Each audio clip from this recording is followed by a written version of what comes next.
Баршаңызға сәлем. Бүгін сіздермен ірімшіктен тауық еті қосылған рулет жасаймыз. Ол үшін бізге тауық төс еті керек болады. Алдымен оны бөліктерге бөліп аламыз.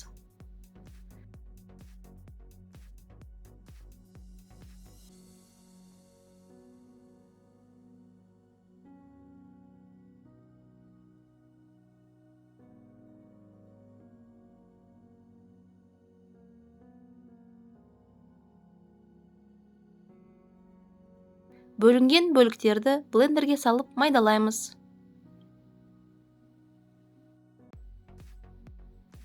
Енді бір бас пиязымызды алып, оны майдалап турап, қызып тұрған майға қуырып аламыз.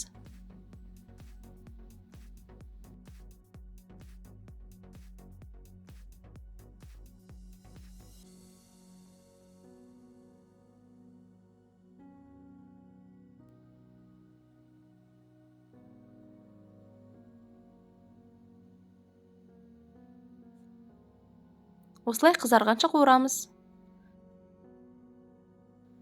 Дайын фаршымызға қуырылған пиязымызды саламыз. Үстінен аздап тұз саламыз. Қара бұрыш.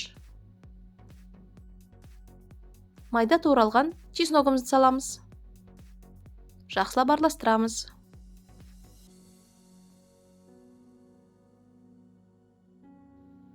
Массамыз дайын. Енді ірімшікті массамызды дайындаймыз. Ол үшін ірімшікті теркадан өткізіп, үстінен 3 жұмыртқа саламыз.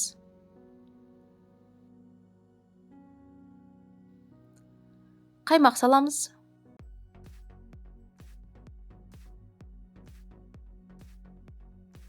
Тағы да куркума қосамыз. Шым-шым тұз салып араластырамыз.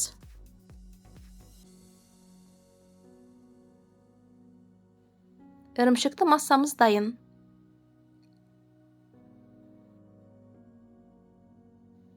Листімізға пергамент қағазын төсеп, ірімшікті массамызды тегістеп саламыз.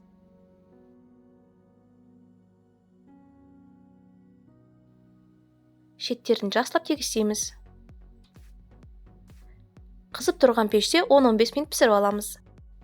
Толық суыған соң, фаршымызды бір тегіс етіп салып шығамыз.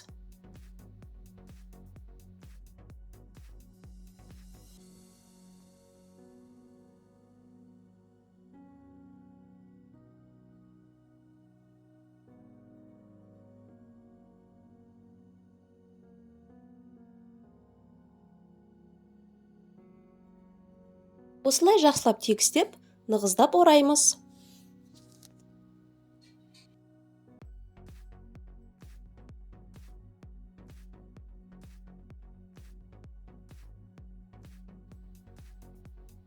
Фольгаға орап, қызып тұрған пеште 30-35 минут пісіреміз. Басқа да рулеттердің рецептерін менің каналымнан көре аласыздар. Рулетіміз піскен соң, міндетті түрде суытыңыз. Сонда рулетіміз әдемі болып кесіледі. Міндетті түрде жасап көріңіз. Өте дәмді, тойымды, дастарханыңызға көрік беретін рулет болады. Баршаңызға ас болсын. Менің каналыма тіркеліп қолдап кетіңіздер.